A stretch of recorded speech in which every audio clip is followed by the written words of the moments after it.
Sector 19 थानार आमो police जनसचेतनता कार्यक्रम हमीरपुर उन्नयन परिषद सेक्टर 19 थाना आमो पुलिस तरफ एक जनसचेतनता मूलक कार्यक्रम सेक्टर 20 स्थित कम्युनिटी सेंटर ठारे अनुष्ठित होईछि। सेक्टर 19 थाना अधिकारी साईप्रभा राउतଙ୍କ आवाहक और संयोजन आयोजित कार्यक्रम मुख्य अतिथि भावे डीएसपी पुष्पांजलि नेंगी, सम्मानित अतिथि प्राक्तन पुलिस अधिकारी डॉक्टर सुमन दत्त जोग देइथिले।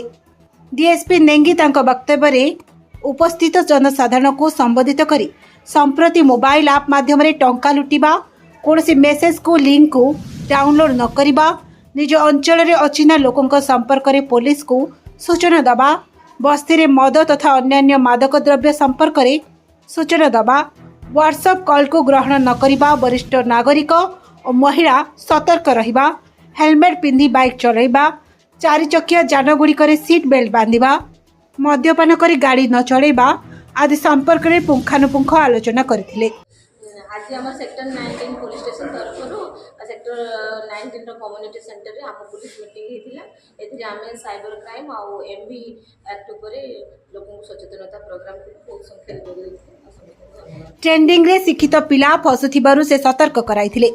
या सह नाबालक पिलांको गाड़ी चलाइबाकु न देबा, जदि सेमाने गाड़ी चलाई धरा पड़िबे अभिभावकंकु 1 लाख टंका पर्यंत जोरिमाना संपर्क रे सूचना देथिले।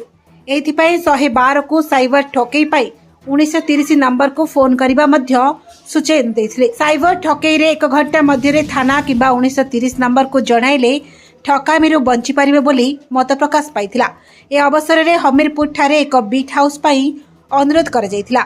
डॉक्टर दत्त कार्यक्रम आभिमुख्य संपर्क रे वक्तव्य रखिबा सह आमे समस्ते सचेतन हेबाको गुरुत्वारोप करथिले।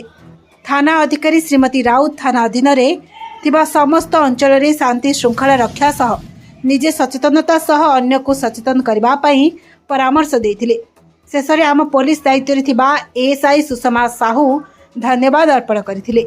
अन्य मानक मध्य रे एएसआई रुद्र नारायण दास, एएसआई प्रदीप्त किशोर बारिक, श्याम सुंदर जयपुरिया, कमल नायक प्रमुख कार्यक्रम परिचालन रे सहयोग करथिले। राउरकेला सस्मिता प्रधान को रिपोर्ट, मानवाधिकार न्यूज इंडिया।